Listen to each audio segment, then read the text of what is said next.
Le conflit en cours entre l'Iran et les États-Unis. Ces 2 derniers jours, vous le voyez, il n'y a pas eu d'attaque américaine contre l'Iran. En revanche, ces 2 derniers jours, l'Iran a mené des attaques contre le Koweït, Bahreïn et l'Arabie saoudite. Il y a aussi eu, il y a 2 jours, le cas de l'Arabie saoudite et de sa logistique sur place. Et puis il y a le nouveau conflit entre l'Arabie saoudite et le Yémen, qui complique en quelque sorte toute la situation en Asie occidentale, parce qu'il n'y avait pas eu d'attaque entre les 2 parties. Le Yémen était sous siège depuis 12 ans, puis le Yémen est sorti de ce silence et a dit « Nous allons mettre fin au siège en imposant un blocus à l'Arabie saoudite ». L'Arabie saoudite subit une pression énorme à cause de la question du détroit d'Ormuz. Et en ce moment, la mer Rouge devient en quelque sorte extrêmement critique pour elle.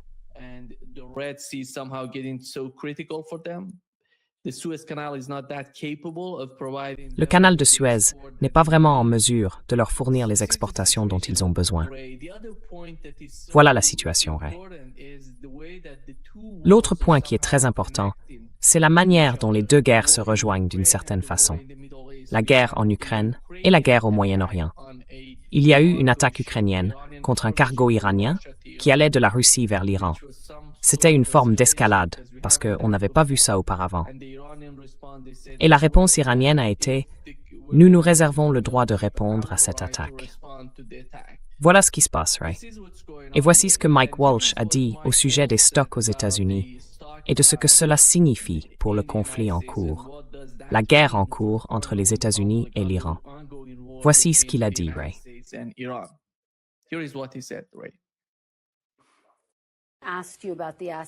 Je vous ai interrogé sur les moyens.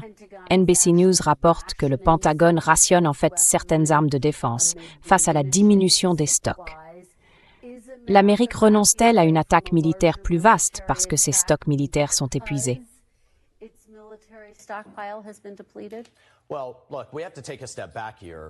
Eh bien, écoutez, il faut prendre un peu de recul.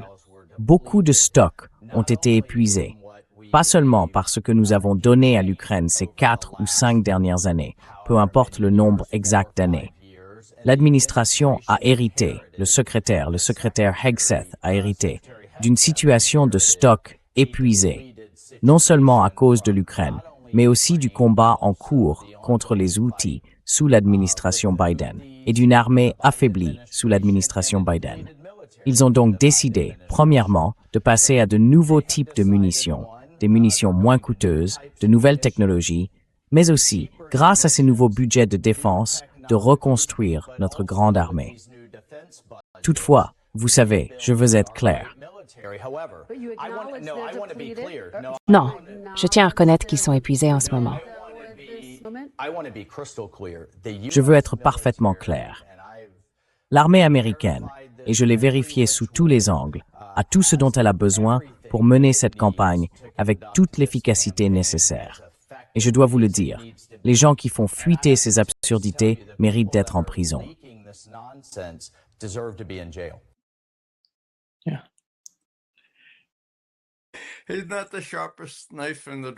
Ce n'est pas le couteau le plus aiguisé du tiroir, n'est-ce pas, Nima?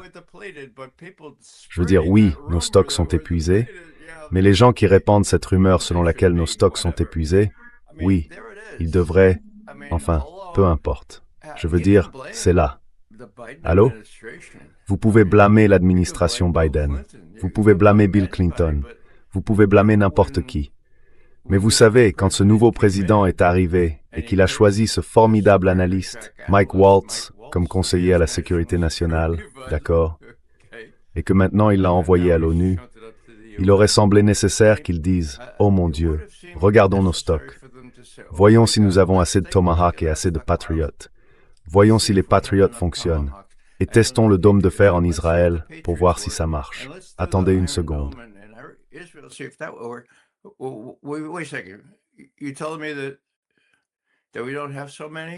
Vous me dites qu'on n'en a pas tant que ça. Oh mon Dieu, ce fichu Biden. Bon, allons-y quand même et voyons ce qui se passe. C'est une expression célèbre de Trump, non? Voyons ce qui se passe. Eh bien, si les analystes du renseignement étaient assez sages et assez courageux pour dire à leurs supérieurs, au directeur du renseignement central et au directeur du renseignement national, écoutez, les Russes ont toutes sortes de missiles, et les Ukrainiens aussi. Ils ont même coopéré sur une partie de cette technologie de drones très sophistiquée, et leur précision ne faiblit pas. Donc ils constituent un adversaire assez redoutable face à tout ce que nous avons.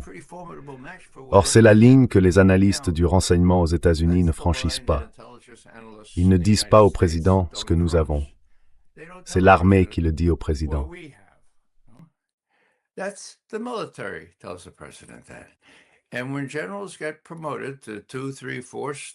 Et quand les généraux sont promus à 2, 3 ou 4 étoiles, ils ne pensent plus qu'à se faire bien voir du président et à prendre leur retraite avec beaucoup d'argent de Raytheon, de General Dynamics et des autres. Donc la CIA a peut-être fait son travail en expliquant quel arsenal redoutable de missiles les Russes avaient développé au cours des 10 dernières années, depuis qu'ils ont renoncé à négocier la moindre limite sur les missiles antibalistiques ou quoi que ce soit de ce genre. 10 ans. Donc, à mon avis, l'administration était bien informée des capacités de la Russie. Est-ce qu'on lui a dit la vérité sur les stocks? Enfin, on y est. On est à la fin juillet et maintenant, le président et Waltz disent « Ah oui, bon, mais c'est la faute de Biden. On a quand même commencé la guerre, mais c'est toujours la faute de Biden. » Donc, au bout du compte, les Russes et les Iraniens n'ont pas attendu le début des hostilités.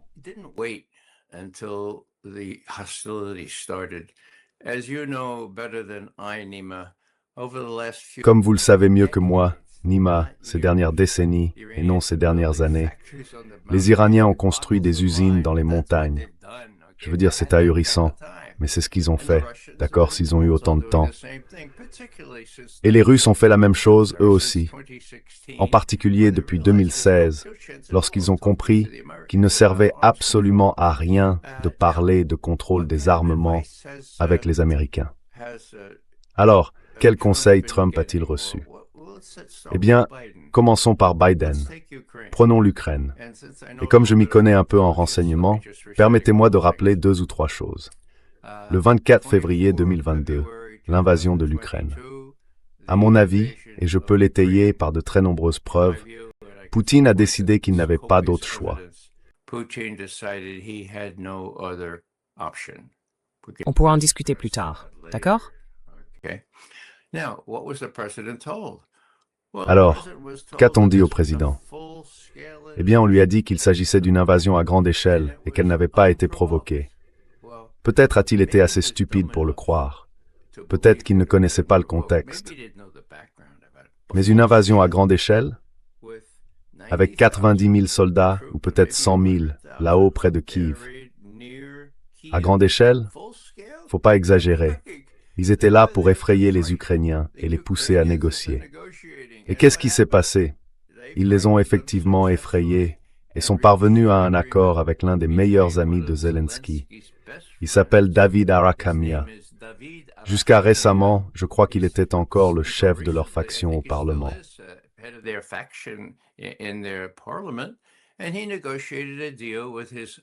Et il a négocié un accord avec son homologue russe. Ils l'ont paraphé à Istanbul, début avril.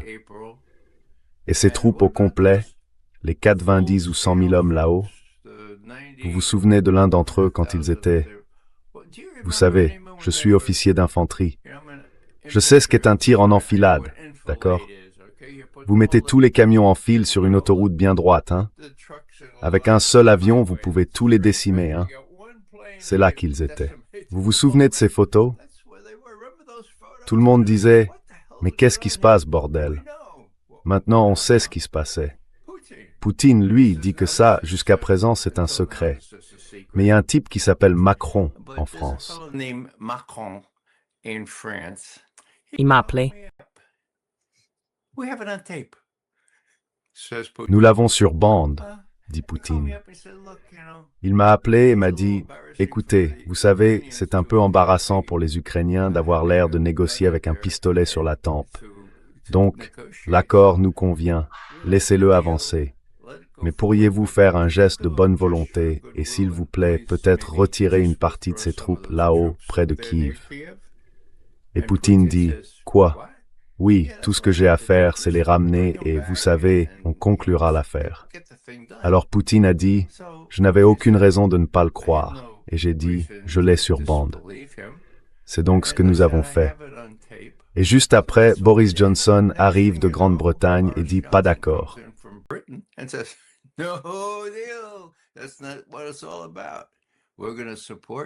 Ce n'est pas du tout de cela qu'il s'agit. Nous allons vous soutenir si vous défiez les Russes. Si vous ne signez aucun accord, nous vous soutiendrons aussi longtemps qu'il le faudra. Alors pourquoi est-ce que je mentionne cela? Je le mentionne parce que c'est l'expérience russe de la manière dont on peut faire confiance à l'Occident. Macron, Boris Johnson, agissant au minimum pour le compte des États-Unis. Donc cela se passe en avril 2022. Que dit la directrice du renseignement national, Avril Haines, en décembre 2022? On a gagné, Monsieur Biden. Aucun problème. Les Russes sont à court de munitions. Je le répète, c'est une citation. Ils sont à court de munitions.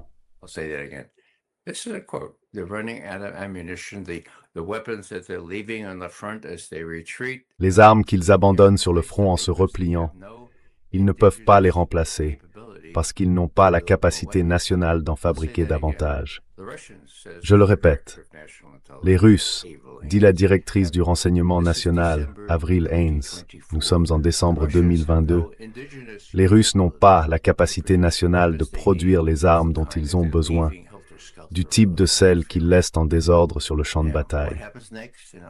Alors, que se passe-t-il ensuite? Je vais terminer là-dessus. Au début de l'été, le directeur de la CIA, qui est donc juste sous l'autorité de la DNI, se rend à Kiev. Et il dit alors, comment ça se passe, Volodymyr Zelensky? Dites-moi, je vais voir le président à Helsinki dans très peu de temps. Et Zelensky répond, oh là là, on est tranquille, la Russie a déjà perdu.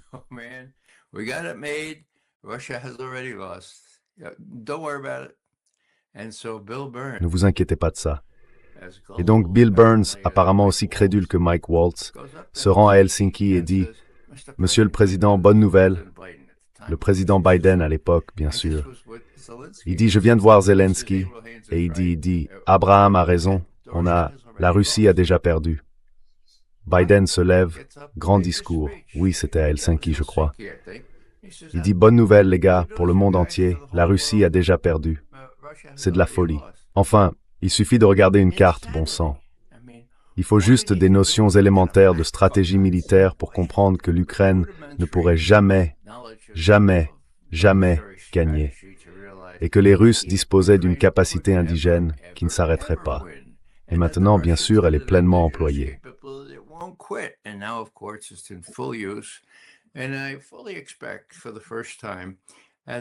Et, pour la première fois, je m'attends pleinement à ce que, avec toutes ces attaques embarrassantes contre les entrepôts équivalents à Amazon, Poutine, et c'est un jugement nouveau de ma part, comme c'est quelqu'un qui prend des risques, soit tenté de l'utiliser contre un centre de décision à Kiev. C'est pour ça qu'il avertit tout le monde, et Lavrov aussi, écoutez, on vous a dit de déguerpir, de quitter la ville il y a un mois. Vous feriez peut-être mieux de le faire, parce que nous avons cette capacité. Nous allons l'utiliser. Là où je ne suis pas d'accord avec beaucoup de mes collègues analystes, c'est tout simplement que je ne pense pas que Poutine ait quoi que ce soit à gagner, à utiliser, peu importe quoi, des missiles ou des drones contre des pays de l'OTAN. Et je pense qu'on en a déjà reparlé. Le rapport coût-bénéfice ne fonctionne tout simplement pas pour Poutine. L'OTAN n'est rien sans les États-Unis. NATO is nothing without the United States. Why do anything Pourquoi faire quoi que ce soit pour provoquer un pays comme l'Estonie en attaquant des bases estoniennes utilisées si elles étaient utilisées pour lancer des drones sur la Russie, ce qui n'est pas le cas. Mais si cela arrivait, vous voyez qu'est-ce que ça voudrait dire? Est-ce que Trump réagirait si l'Estonie disait « Oh, article 5, on en attaque un, on nous attaque tous. Allons-y. » Encore une fois, vous savez, Poutine consulterait ses conseillers et dirait « À votre avis, quelles sont les chances ?» 10%. Quelles sont les chances que Trump se laisse entraîner là-dedans? 10%. Alors attendez. La semaine dernière, vous m'avez dit, vous, le chef de la division psychologique du SVR, vous avez dit, comment m'aviez-vous décrit Trump déjà? Dites-le aux autres. Totalement imprévisible, versatile, purement émotionnel. Nous avons renoncé sur ce qu'il ferait. Ah d'accord, donc vous dites 10%.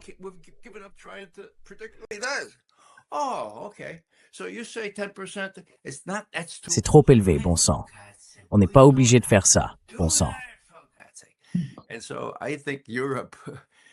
Et donc, je pense que l'Europe et les bases qui fabriquent ces armes en Europe sont en sécurité pour le moment. Principalement parce que Poutine n'a pas besoin de faire ça. Et que les risques qu'il prendrait, même s'ils sont minimes aux yeux de tout le monde, ne vaudraient pas le danger qu'un Trump imprévisible et versatile réagisse, que l'OTAN soit revigorée. Et c'est la dernière chose que les Russes veulent. Les Russes regardent ce qui se passe. Les gens disent « Oh, la Russie a détruit l'OTAN ». Non, non. L'OTAN s'est détruite elle-même. L'OTAN. Et Trump y a joué un rôle important quand il a dit « Très bien, plus d'argent et plus de véritable soutien ». La seule ombre au tableau, bien sûr, c'est le soutien en matière de renseignement. Et Peskov a fait une déclaration à ce sujet il y a seulement 2 heures. Nous pourrons en parler plus tard si vous souhaitez continuer sur l'Ukraine.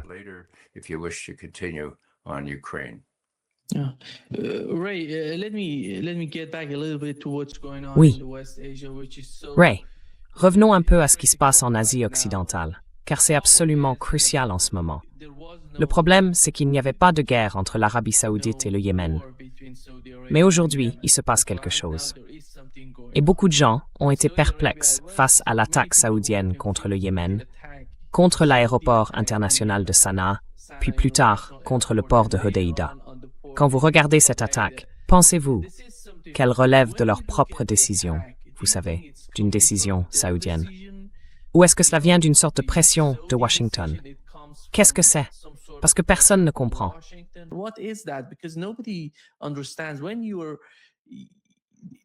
La situation de l'Arabie saoudite est très fragile, comme je l'ai dit, à cause de ce détroit d'Ormuz. Le seul pays, je dirais, qui était en mesure d'exporter du pétrole, du gaz et d'autres produits énergétiques, c'était l'Arabie saoudite, grâce à son accès à la mer Rouge. En ce moment, ils ont fait quelque chose de tellement stupide, à mon avis, contre le Yémen, que cela se retourne contre eux. L'attaque contre Aramco, je ne sais pas combien de temps il faudra pour réparer. Vous savez, les dégâts dévastateurs chez Aramco. Sur le pipeline, il y a eu hier certains rapports concernant le pipeline de Yanbu et le port. C'est la nouvelle phase du Moyen-Orient et la nouvelle phase de la guerre. Quelle est votre analyse de l'Arabie saoudite? Oui.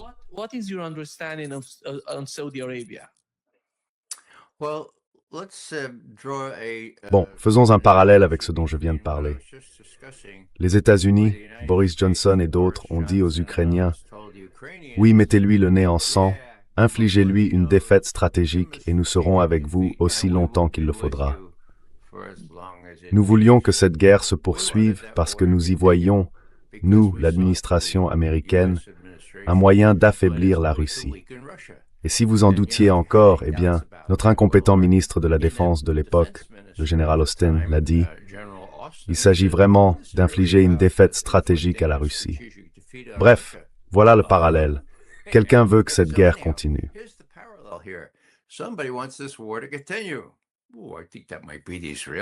Oh, je pense que ça pourrait être les Israéliens.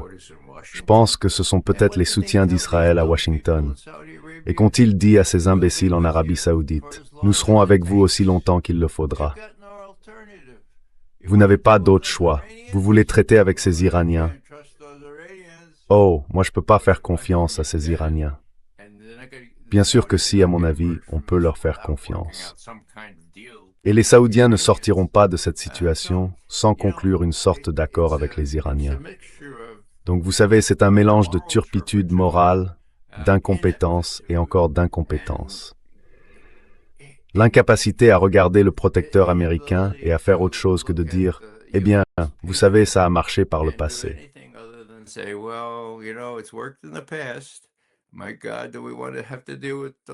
Mon Dieu, est-ce qu'on veut avoir à gérer ces Iraniens, ces chiites? Mon Dieu, non. On va rester ici. Et c'était vraiment... C'est pour ça que j'ai réagi comme ça. Vous avez commencé à expliquer ce que les Saoudiens ont fait. C'était dingue. Enfin, ces gens revenaient des funérailles à Téhéran, d'accord? Alors ils ont bombardé l'aérodrome, ils ne pouvaient pas atterrir, beaucoup étaient malades, ils avaient subi des coups de chaleur. Donc finalement, ils ont dû en ramener certains à Téhéran pour les soigner, mais ils ont atterri dans un autre aéroport. Alors, pourquoi diable les Saoudiens feraient-ils ça?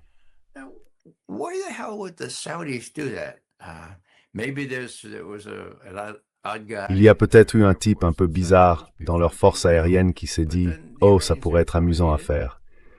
Mais ensuite, les Iraniens ont riposté. Et bien sûr, on s'est retrouvés dans un échange de représailles. D'abord, si je me souviens bien, les Iraniens ont frappé 2 navires qui tentaient de sortir de Bab el-Mandeb. Et puis plus récemment, bien sûr, il y a eu ces navires touchés et les frappes contre Aramco. Alors c'était peut-être de l'arrogance. Aramco, mon Dieu, c'est un peu comme la Sainte Trinité. Je veux dire, on n'attaque pas Chevron, c'est américain, c'est Aramco. Il y a toute une histoire derrière ça. Eh bien, cette histoire appartient désormais au livre d'histoire. C'est une situation nouvelle. Aramco a été frappé. Je ne sais pas quelle est ce matin l'évaluation des dégâts causés par les bombes, mais j'imagine que les dommages infligés sont considérables.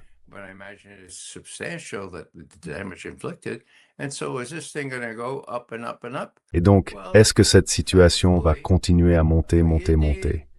Eh bien, heureusement, il faut être 2 pour danser le tango. Et les États-Unis n'ont pas les armes nécessaires, ni pour agir de manière offensive, ni pour se défendre avec des missiles patriotes.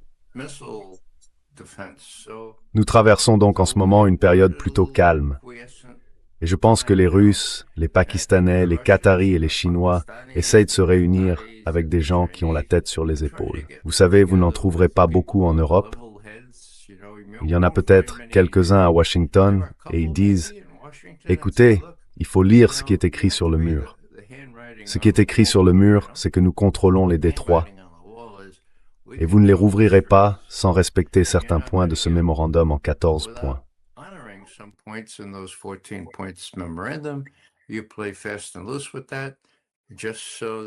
Vous avez pris des libertés avec ça, juste pour obtenir une sorte de cessez-le-feu, et nous en avons tiré plusieurs milliards de dollars. Mais maintenant, c'est une nouvelle situation. Et regardez, vous savez, les Houthis n'ont pas bougé avant d'être provoqués. Maintenant, ils le sont vraiment. Et à bien des égards, ils ont montré qu'ils pouvaient vaincre l'Arabie Saoudite, malgré 12 ans de quarantaine, ou d'embargo, ou vous savez, peu importe. Les Houthis sont donc un groupe coriace. Et non seulement ils ont frappé des cibles comme Aramco hier, mais ils ont aussi montré qu'ils étaient capables de frapper Israël. Je crois que l'un de leurs missiles a touché, comment s'appelle ce grand port, là-haut, dans le nord d'Israël, il y a quelques mois.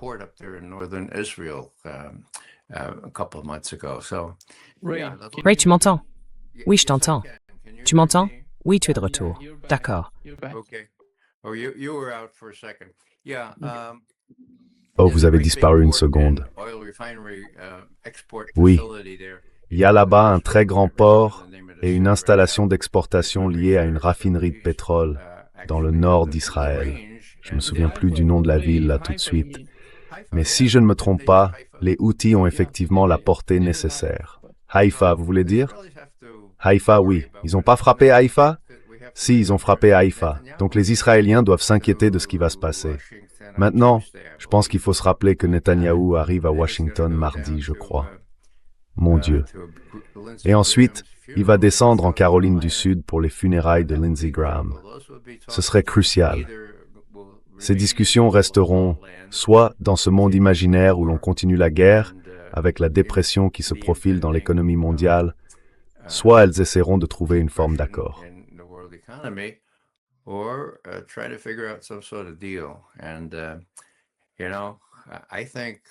Et vous savez, je pense que les Iraniens sont prêts à négocier, mais pas d'une manière où les États-Unis pensent avoir l'avantage en se disant qu'ils peuvent soutenir Israël aussi longtemps qu'il le faudra. Je pense que c'est une situation entièrement nouvelle. Je pense que tout comme en Ukraine, concernant l'Asie occidentale, c'est aussi longtemps qu'il le faudra. Ce détroit doit rester ouvert. Bab el-Mandeb, vers la mer Rouge, aussi. Sinon, le monde se retrouvera dans une situation vraiment très difficile, avec notamment des millions de personnes qui mourront de faim. Alors, oui, que va-t-il se passer? Eh bien, Araghchi dit toujours que, vous savez, nous n'avons jamais refusé de parler, mais nous parlerons dans ces conditions-là, si j'ai bien compris. Les Russes ont dit, nous faciliterons toutes les discussions nécessaires. Et juste un mot, la question nucléaire, c'est un faux problème. Our gaze never changes.